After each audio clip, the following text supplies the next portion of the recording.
I was going to say, Craig, that yes, you're talking about crosses, and Frank was talking about crosses as well.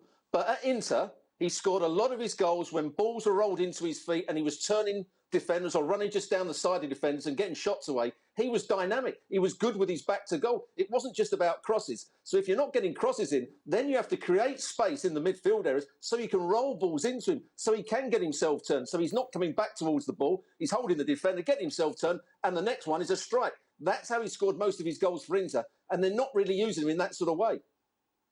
It's interesting. Sorry, I know you're going to go somewhere else here, but it's interesting because, the worm has turned.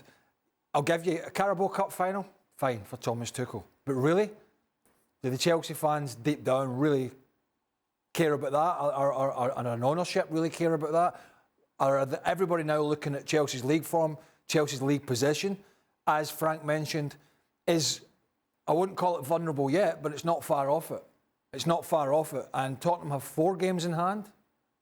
And if they were to win this game, and Arsenal continue, although they didn't play well yesterday in the League Cup, if they continue to get players back and show a bit of form again that we've seen, it might be a fight for that top 4. Yeah. And then we're now talking about his job, because this is the most ruthless ownership, certainly in England.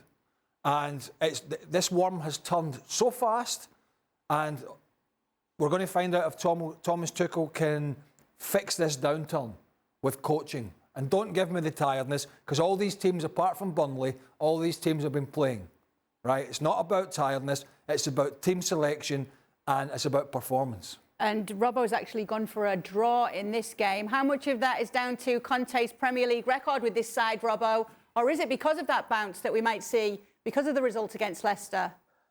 Well, so far, I've been a little bit disappointed with Antonio Conte. You know, I'm a big fan of his. I've saw his Juventus side, his Italy side, and then Inter side. And I don't think he's got his point of view across or his philosophy across to the players yet. But I just saw signs against Leicester that's the first time they've really dominated a game. They had 27 shots throughout the game. I think they had 67-something possession. They were at their very best at times in midfield. They were getting it into Harry Kane. Harry Kane was starting to, as Craig said, starting to come short and get players in. He was starting to then make runs in behind. He looked an all-round centre-forward again.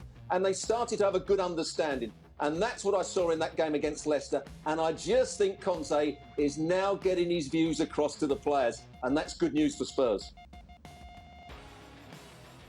Frank, Craig touched on the top 4 here, and obviously there's games in hand to be played for Spurs. So they're going to finish in a top 4 position?